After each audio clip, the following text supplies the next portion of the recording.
డెఫినెట్గా అన్యాయం జరుగుతుంది. ఎందుకంటే ఒక సెక్షన్ ఆఫ్ పీపుల్ని సమైక్యాంధ్ర అన్న వాదంతో ఒక సెక్షన్ ఆఫ్ పీపుల్ని రిప్రజెంట్ చేసే అతను ఆంధ్రప్రదేశ్ మొత్తానికి, అసెంబ్లీ మొత్తానికి అతను ఏ విధంగా అధ్యక్షత వహిస్తాడో చెప్పాల్సిన అవసరం ఉంది. మళ్ళీ తెలంగాణ విషయంలో శైలజానాథ్ పాత్ర అనేది ఎంతవరకు కూడా ఖండించే విధంగానే ఉంది.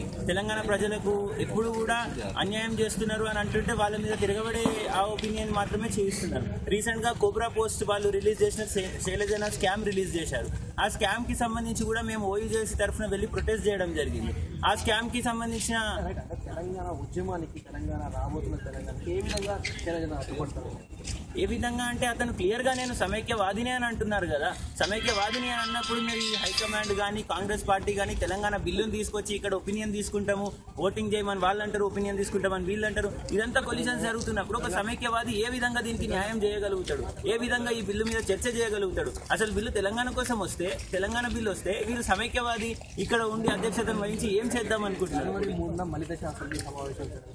ఆ టైంలో ఇటువంటి నిర్ణయం ఎటువంటి ప్రభావం?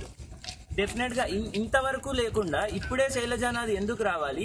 ఈ స్టేజ్ లోనే ఎందుకు శైలజానాథ్ని ఈ వ్యవహారాల ఇన్ఛార్జ్ గా పెట్టాల్సిన అవసరం ఉంది? శ్రీధర్ బాబు ఎక్కడైనా అన్యాయం చేసిండా? శ్రీధర్ బాబుకి ఏదైనా చేత కాలేదా? ఏదైనా చేయని పరిస్థితులు ఏమన్నా ఉన్నాయా? అతని లోపాలు లేనప్పుడు శ్రీధర్ బాబుని ఎందుకు తీసివేయాల్సిన అవసరం వచ్చిందో అది చెప్పాల్సిన అవసరం. మామూలుగా తీసేసి ఇతన్ని పెట్టినామని అంటే అతను వేరే ప్రాంతం వాడు, ఆ ప్రాంతం వాడిని రిప్రజెంట్ చేసిండ్రా? వేరే ప్రాంతం వాడిని పెట్టాల్సిన అవసరం ఏముంది? ఇది స్ట్రాంగ్ గా తెలంగాణ మీద డిస్కషన్ జరుగుతున్నప్పుడు వేరే ప్రాంతం అతన్ని పెట్టాల్సిన అవసరం లేదు.